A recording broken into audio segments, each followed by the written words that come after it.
Voters overwhelmingly said yes to school referendums around our state. However, some major referendums failed. As Rebecca Clough explains, there is a trend with those that failed, and now districts are reevaluating what's next. Districts across Wisconsin say they need more than $1 billion new tax dollars to maintain budgets or make capital improvements. There were 81 referendums on the spring ballot.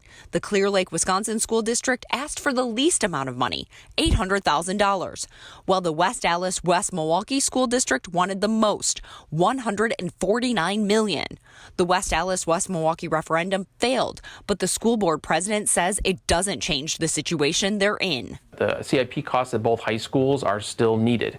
The declining enrollment is still happening, and the reduction in funding that we're getting from the state is still occurring. So all those things are going to add up to us having to make some difficult decisions soon if we don't come up with another plan. He says those difficult decisions could include cuts to other programs.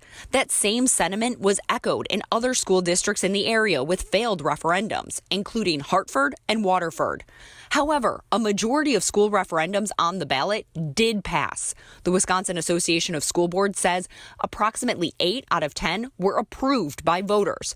But there was a type of referendum voters were more willing to say yes to. The highest passage rate of all was among a referendum that asked for permission to exceed the revenue limits on a temporary basis. Basically, districts asked to spend more than what the state has limited them to, which is based in part on enrollment numbers. However, referendums for capital improvements were only approved by voters 71% of the time. They had a harder time saying yes to referendums asking for authority to borrow money, to issue debt for construction purposes or remodeling. Those types of referendums were what West Allis, Waterford, and Hartford all asked voters to approve.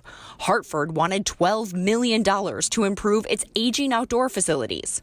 A big issue all districts now face if they want a building or construction referendum is rising interest rates and inflation. The principal at Hartford Union School District says even if the school passed the same referendum in November, they would likely get less for it. We had locked in prices for bleachers for our new football and track complex, and we had locked in prices for all of the turf that was part of this project. Those prices are no longer locked in, and based upon the supply challenges and the increase in prices, that's a great concern of mine in regards to any future ask moving forward. Wisconsin law will let the 3 area school districts put up a question one more time this year, but the schools say they haven't made any decisions on another referendum for November's ballot. Reporting in West Allis, Rebecca Clough, TMJ4 News. And there were more than 60 referendums that were approved by voters on Tuesday. In our area, that included Nicolet, Muskego, Norway, and Bristol school districts.